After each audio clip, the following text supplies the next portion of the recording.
Welcome to The Crows Show, brought to you by Hungry Jacks. Coming up, Isaac Cumming takes a spin in the all-electric BZ4X. Ebony Marinoff revisits some of her favourite flame-grilled moments. We look back at Roo's historic Brownlow win. And Nixie gives his take on our big Friday night Lions clash. But first, the club has received a special gift from the past. Inaugural coach Graham Corns has handed over boxes of player and game files he compiled during the Crows' early years. It's a revealing insight into the foundations the club was built on and the work that Cornsey put in to get his players to AFL standard. To me, it was part of my history, and it was a connection with the guys that were in those initial squads, and a file would fall out of maybe a player I hadn't heard of much in recent years, and you'd sort of go through it. But I was faced with throwing them away, but the club said, no, bring them down. So I was happy that the club wanted to put them in the archives somewhere. There's pre-match and there's post-match. So a pre-match file would be everything they needed to prepare for a game of footy, our lineup, opposition lineup, a little piece on every opposition player, the recent form of the opposition, the players who are most likely to be dangerous, and then our game plan, how we wanted to play against them, what the weather conditions would be like. And there's always a little philosophical piece on the back that, I don't know, as a coach, you thought you're charged with improving the minds of these guys, and you're providing them inspiring little things. So that was the pre-match. Then there was post-match, where it went wrong or where it went right, what the statistics were, a comment. I don't think there was any highly critical stuff there, but it was more like encouragement and pointing out where things that they could have done things better. You can see in the first one or two, it's handwritten. I don't know how the guys went about deciphering my handwriting. It just brings back good memories that people often say, gee, it must have been tough because, we were thrown to the deep end. We didn't have any facilities. The Atco hut now has become legendary. But I never thought of it like that. When I look at the files, I'll scroll through them, and there's guys who didn't play a lot of footy and some guys who didn't play at all but played in trial games, and their file is in there somewhere. You talk about like Mark Vasciuto or Mark Bickley, and you can go back and look at their early days. Ben Hart's a classic example. The development of a great player, Mark Bickley, a guy who was never ever on the list. He was always going to be cut from the list, but he just hang in there because he did something that made us as coaches sit up and take notice, and so we just encouraged him. So he was last on the list, and as dual premiership captain, Australian Football Hall of Fame. It's just that's I think that's the most amazing story. The fondest memories are playing the game. Coaching's never fun. I coached a couple of premierships, but that was relief more than any real jubilation. Playing in a premiership was amazing. I didn't realise until I can stop and look back, how significant it was. We were in the middle of a revolution. Those guys who gave their time and their effort and their endeavour, with no real guarantee of contracts those early days. I talk about that all the time. I don't want those guys ever to be forgotten. I'm so proud to have had a role as any of those inaugural players should be.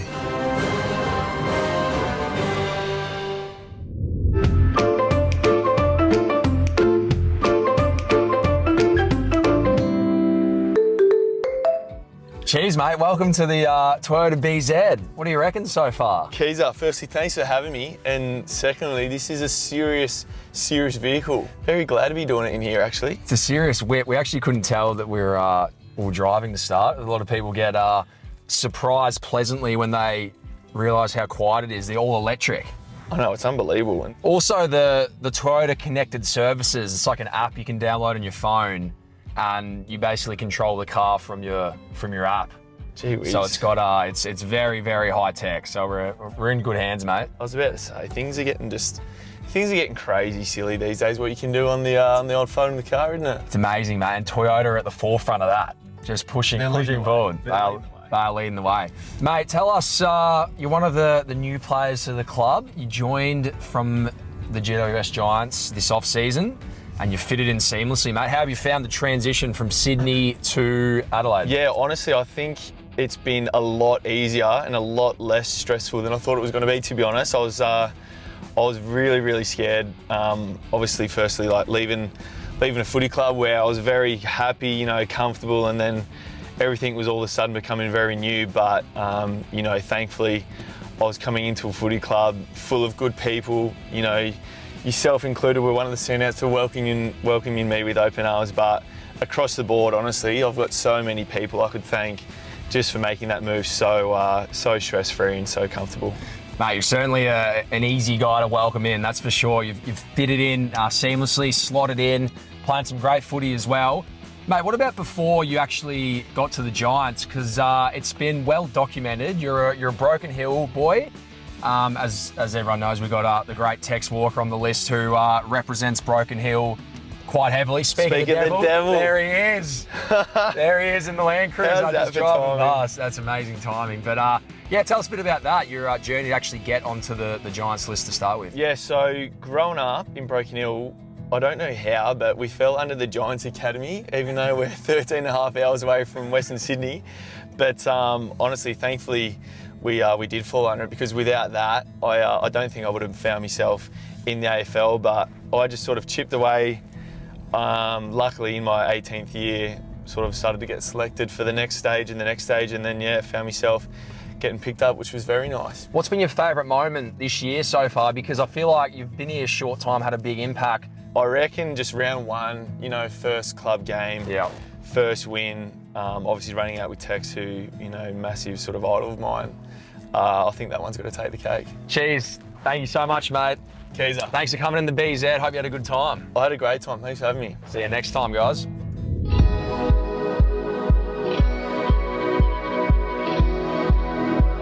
When I look at footy, for me, it's so much bigger than the disposals, the marks, the goals. Like, when you go and watch footy, it's the joy, joint sorrow, the joy, the distraction. Like, I know there's a lot of people who have been impacted by M&D that love going to the footy because for 3 hours they don't need to think about anything else. They're within a community that continues to show up and support. It's not easy. I was speaking to you earlier. This will be the first year where Dad won't be up on the slide next to me.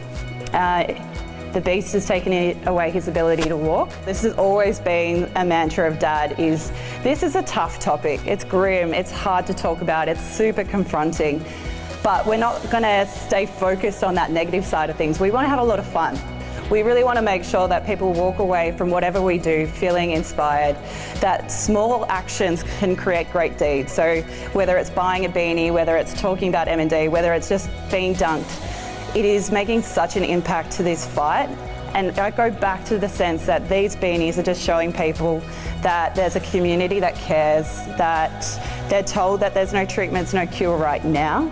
But every beanie that we see, every dollar that raised, we are getting closer and closer. And it showcases how the AFL community can rally behind a cause, and it's something bigger than footy.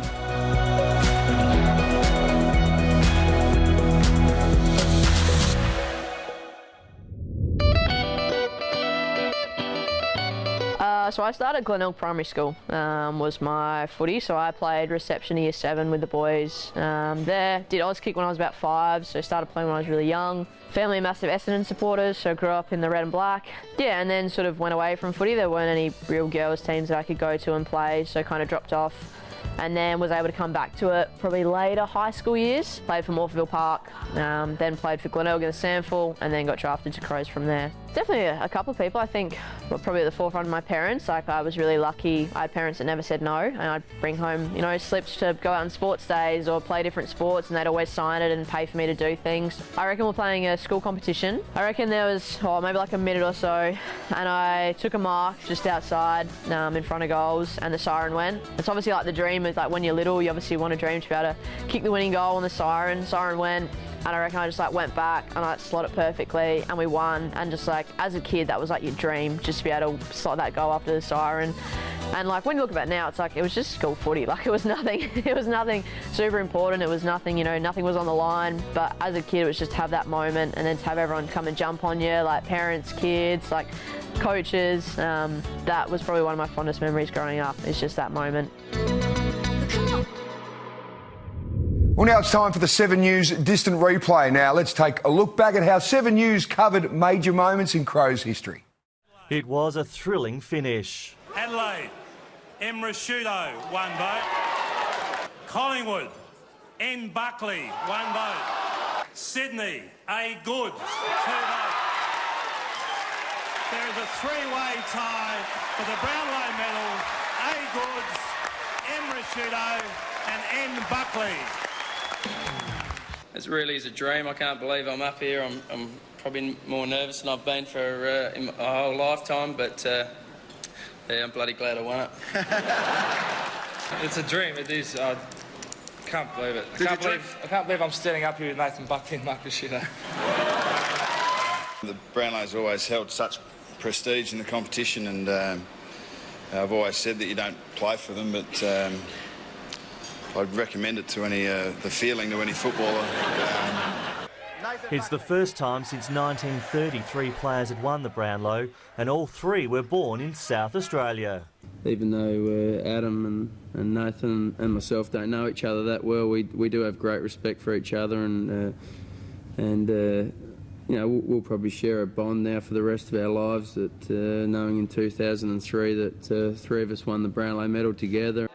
The winners humble in victory. You know, I'm a realist. I know Andrew McLeod's a better footballer than I am, and he hasn't won one yet. You looked a little bit emotional there last night. Yeah, I was pretty excited. It was just unbelievable to be, you know, obviously to be there and to be part of it. That's terrific for the club, and obviously in the 13-year history now to get our first Brownlow medalist. And look, I'm just wrapped for Roo. He's had a terrific year. I'm happy to win it, but at the same time I know where I'm at, and I know I've got to work hard next year to be a good player for the club. Don't forget, 7 News is your home ground for everything AFL. 90% of the game's played above the shoulders. Take it one step at a time and enjoy it for what it is. I reckon just don't overthink it, have a bit of fun. Don't chase the butterfly. If you're gonna do it, have 100% at it. Always have an orange at half time, and then you can use it as a mouth guard in the second half. Just have fun, be a good teammate. Just to enjoy playing footy with your mates. The best advice I've been given would be probably you don't rise to the occasion, you fall to your training standards. Nothing beats hard work. Keep trying and yeah, don't give up on your dream. It's never all that bad. Mark the ball at the highest point. Don't give up. Keep your head over the footy. Kick on your opposite foot. Probably from my dad was just have fun. Scott Burns told me on my first year to make it someone else's problem whenever I'd get the ball, so do that. I don't know, just grit your teeth and go for the fly, go for the mark. Everyone remembers a hanger. It's never as good as it seems, it's never as bad as it seems. Always try your best. And to practice with each feet. Play on instinct. It's been plenty. I think just enjoy it. Yeah, it's very simple but effective. Thorpe, haphazard kick into the middle. Rosselli was a soccer player, and that was absolutely magnificent. And it's over to Keys. It deserved a goal, and that's exactly what it got. That is brilliant. There's an artistry to that. So he grew up playing soccer in Shepparton, I think, in the Goulburn Valley. And just the way he flicks this on, he was offside, Keys, but... Very good, Gareth. Was he? Look at that. He was. That is one of the plays of the year there. Isn't it? And good enough to finish too with the lizard bearing down on him. Just a bit of artistry and all of that. Superb from Josh Rosselli. Superb. Yeah. We'll be watching this all week.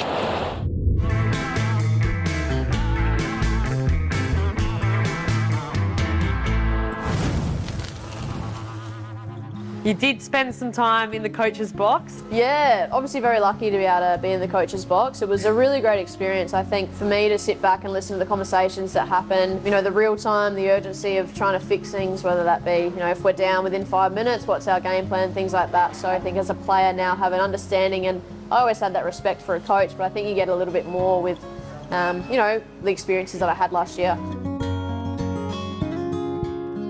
Well, we've just spent the summer training together and running. I certainly enjoyed it. How did you enjoy it? Yeah, I loved it.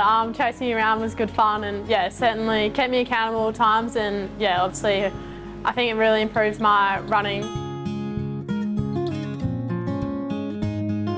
Had match-ups with Nick at training? Yeah, a couple times. He's usually good for a punch in the head in a contest every week, but he's very good to play on. Obviously, he's one of the better defenders at the club, so to match up against him and see what it's like, I really enjoy it. I think since we were young, we've always been competitive with each other. But yeah, absolutely, even just playing against each other last year. But yeah, even at training the last day. Yeah, I think when we played against each other last year, I didn't realise how competitive I was until I lined up against her and there was a ball in front of us. And I was like, I'm going to give her an extra nudge here. So we definitely do have that at training as well. But I think that's good because it brings each other on as well. And it all comes from the heart. Yeah. Thanks so much for joining me, girls, and look forward to the season ahead. Woohoo! Cheers enough. Thanks for having us. And thanks to Toyota. If you take a photo of yourself or a friend at one of our games and post it to social media, make sure you use the hashtag WeFlyAsOne. This week's lucky fan is you. Please email faceinthecrowd@afc.com.au with photo ID to claim your prize of 2 tickets to Toyota's exclusive Hilux Hill at Adelaide Oval. And don't forget, after all home games, you can catch Crows Live on the website. Just go to afc.com.au to watch the stream. It's a great way to get the inside word on everything that happened in the game. That's it for today's show. We'll see you next Sunday morning right here on 7 at 11 a.m. Bye for now.